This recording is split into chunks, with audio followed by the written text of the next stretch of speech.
یونان میں المناک کشتی حادثے پر ملک بھر میں سوگ، قومی پرچم سرنگوں، جاں بحق افراد کے لیے خصوصی دعائیں اور فاتح خوانی، قومی اسمبلی میں بھی دعا کرائی گئی۔ وزیر اعظم کی ہدایت پر قائم 4 رکنی کمیٹی نے کام شروع کر دیا۔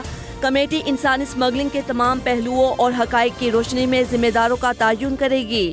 حکومت کا انسانی اسمگلنگ میں ملوث ملزموں کو عبرتناک سزا دینے کے لیے خصوصی قانون سازی کا فیصلہ۔ وزیر داخلہ رانا ثناء اللہ کا کہنا ہے، FIA حرکت میں آ چکی، لاہور اور کراچی میں گرفتاریاں ہوئی ہیں، تمام افراد کو قانون کے شکنجے میں لایا جائے گا۔ حکومت متاثرہ خاندانوں کی ہر سطح پر بھرپور معاونت کرے گی۔ ہماری معیشت ٹھیک ہوتی تو سانحہ یونان جیسے واقعات نہ ہوتے۔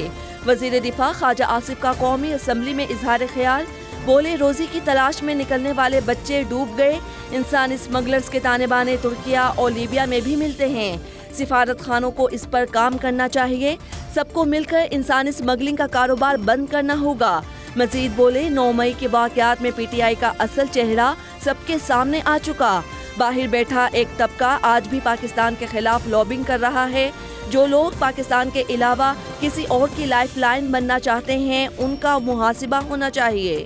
روزگار کی تلاش کے لیے یورپ جانے والے لاپتہ افراد کی تعداد بڑھنے لگی، گجرانوالہ ڈویژن سے لاپتہ افراد کی تعداد 170 سے بڑھ گئی، ضلع گجرات کے لاپتہ افراد 60 سے تجاوز، شیخوپورہ کے 4 اور اوکاڑا کے 1 نوجوان کا اپنے پیاروں سے رابطہ منقطع ہے۔ آزاد کشمیر کے سب سے متاثرہ ضلع کوٹلی کے 21 نوجوان لاپتہ ہیں، اہل خانہ غم سے نڈھال، ایجنٹ سے رابطے کرنے پر تسلیاں، متاثرین تحقیقاتی اداروں کو ایجنٹس کے نام بتانے سے گریزاں۔ دوسری جانب میرپور آزاد کشمیر میں ڈاکٹرز کی ٹیم DNA سیمپلز جمع کرنے کھوئی رتہ پہنچ گئی۔ انسانی اسمگلرز کے خلاف کریک ڈاؤن جاری، کشتی حادثے میں ملوث 14 اسمگلرز میں سے 2 کو FIA نے گرفتار کر لیا۔ محمد شبیر کو گجرات سے گرفتار کیا گیا۔ محمد شبیر نے کئی افراد کو یورپ بھجوانے کے لیے فیکس 23 لاکھ روپے لیے تھے۔ لاہور سے بھی انسانی اسمگلنگ کے گروہ کا ایک ایجنٹ طلحہ شاہ زیب گرفتار۔ کشتی حادثے کے شکار افراد کے اہل خانہ ڈرنے کے بجائے ایجنٹس کے نام بتائیں، FIA کی اپیل۔ یونان کے کوسٹ گارڈز کے کردار پر سوالات اٹھنے لگے، اقوام متحدہ کا سانحہ میں یونانی کوسٹ گارڈ سے تحقیقات کرنے پر زور۔ یونان کے قریب سمندر میں تارکین کی کشتی ڈوبنے کا واقعہ، برطانوی میڈیا شواہد سامنے لے آیا۔ سینکڑوں افراد سے لدی مچھلیاں پکڑنے والی کشتی الٹنے سے پہلے 7 گھنٹے تک رکی رہی۔ کوسٹ گارڈز کے مطابق کشتی اٹلی کی جانب جا رہی تھی، ریسکیو کرنے کی کوئی ضرورت نہیں تھی۔ برطانوی میڈیا کی ایک اور رپورٹ کے مطابق کشتی پر 400 پاکستانی سوار تھے۔ پاکستانیوں کو زبردستی کشتی کے نچلے حصے میں بھیجا گیا، پینے کے لیے پانی بھی نہیں دیا گیا۔ سپریم کورٹ نے ریویو آف ججمنٹ ایکٹ کے خلاف درخواستوں پر فیصلہ محفوظ کر لیا۔ چیف جسٹس نے ریمارکس دیے، ایک آئینی معاملے کے لیے پورے آئین کو کیسے نظر انداز کریں۔ آرٹیکل 184(3) میں دادرسی کا حق ہونا چاہیے، دادرسی کا آپشن آئینی ترمیم سے دیا جائے، بغیر وجوہات اثر نو سماعت نہیں ہو سکتی۔ جسٹس منیب اختر بولے، کیا 2 رکنی بینچ کے فیصلے کے خلاف 3 رکنی بینچ کیس سنے گا؟ اٹارنی جنرل نے کہا کہ پارلیمنٹ کے قانون سازی کے اختیار سے متعلق سپریم کورٹ کے متعدد فیصلے موجود ہیں۔ آرٹیکل 184(3) کے مقدمات میں نظر ثانی کا دائرہ بڑھانا امتیازی سلوک نہیں، نظر ثانی اپیل کے حق سے کچھ لوگوں کے ساتھ استحصال ہونے کا تاثر درست نہیں۔ چیئرمین پیپلز پارٹی بلاول بھٹو کی دھمکی کے بعد وزیر اعظم کا ایکشن، ذرائع کے مطابق وزیر اعظم شہباز شریف نے سندھ میں سیلاب متاثرین کی امداد کے لیے 25 ارب روپے دینے کی منظوری دے دی۔ وزیر خزانہ اسحاق ڈار کہتے ہیں، سیلاب متاثرین کے معاملے پر پیپلز پارٹی سے میٹنگ ہوئی، روڈ میپ تیار ہو گیا، سیلاب سے $3.3 بلین کا نقصان ہوا، متاثرہ مکانات کی تعمیر کے لیے $16.3 بلین درکار ہیں۔ ملک کی معاشی صورتحال پر ہم نے ہر بار چارٹر آف اکانومی کی کوشش کی ہے، ہم نے PTI کا ملک دشمن ایجنڈا پاش کر دیا، فتنے کی سرکوبی کر دی گئی۔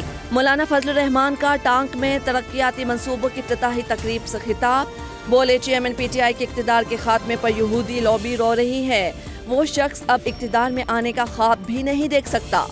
PDM اتحاد ختم ہو چکا، صرف اعلان کرنا باقی ہے۔ رہنما تحریک انصاف شاہ محمود قریشی کا کہنا ہے، اگر آزاد کشمیر الیکشن میں دھاندلی ہوئی تو نون لیگ نے میئر کراچی کے لیے پیپلز پارٹی کو ووٹ کیوں دیا؟ اسد عمر بولے، نون لیگ میں اختلافات پیدا ہو رہے ہیں، تحریک انصاف کے انتخابات کے لیے تیاری مکمل ہے، پارٹی ٹکٹ ملا تو ضرور الیکشن لڑیں گے۔ سیلاب زدگان کے لیے وفاق سے 25 ارب روپے کی منظوری کا علم میڈیا سے ہوا، وفاقی وزراء نے بھی تصدیق نہیں کی، صوبائی وزیر شجیل میمن کا رد عمل۔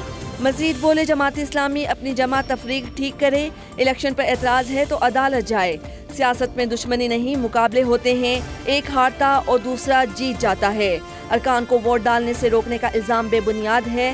دوسری جانب میئر اور ڈپٹی میئر کراچی کی تقریب حلف برداری آج شام پولو گراؤنڈ میں ہوگی، تیاریاں مکمل کر لی گئیں۔ جماعت اسلامی نے میئر الیکشن کے معاملے پر جی آئی ٹی بنانے کا مطالبہ کر دیا۔